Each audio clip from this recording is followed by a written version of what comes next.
If you are anything like me, you admire the spins that are done by the people riding at the top level in the NRHA.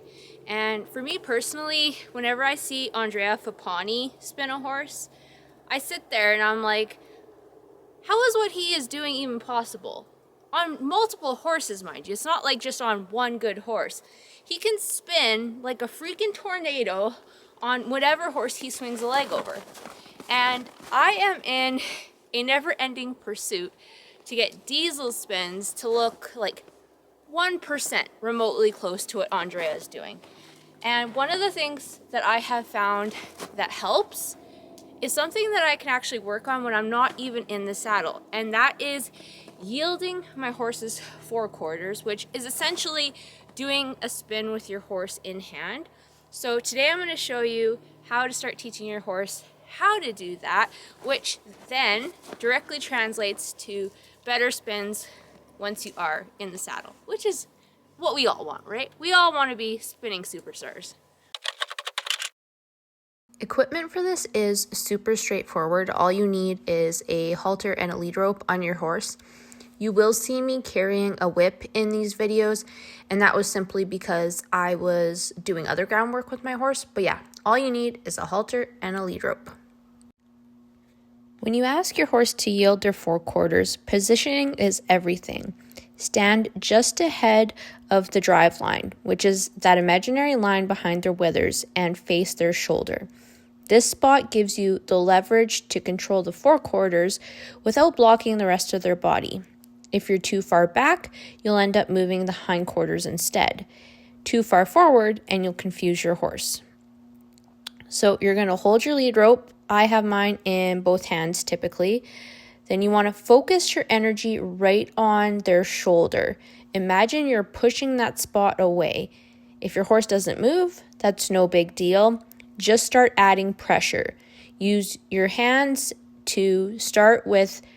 We want to be cueing as light as possible. So here you'll see me, I'm just tapping the air to create kind of a driving pressure. If that doesn't work, after about 4 taps, you can escalate by then tapping gently on the horse with your hands. If that doesn't work, that is where you may want to consider using some sort of training stick or whip. You're gradually increasing the pressure on the horse until you get a movement. The second that horse shifts their weight or steps one front foot to the side, you want to release all pressure immediately. That's their reward. We're just looking for one step and then we let go of the pressure. Horses learn from the release, not the pressure itself. You're telling them, that's exactly what I wanted, great job. Give them a scratch or some verbal praise and then ask again. When you're initially teaching a horse, you only want to ask for one step and get that one step really solid before you start asking for more and more steps.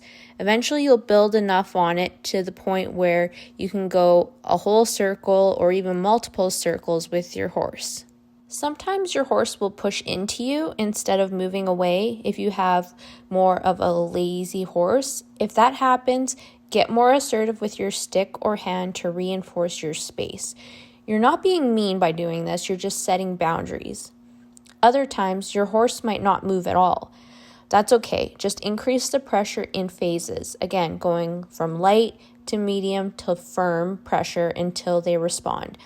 And if they move their hindquarters instead of their forequarters, step a little further forward to block their back end and focus on the shoulders. And remember, again, we are looking for the slightest amount of try from your horse. If they take one good step, we want to reward that, especially in these beginning phases. Once you've worked on this for a consistent amount of time and your horse has really started to grasp this concept, you can really start having fun with it. I love to, at the end of every session, do this where I try to run as fast as I can around my horse without slipping and sliding in the snow, of course, and just see how fast we can go.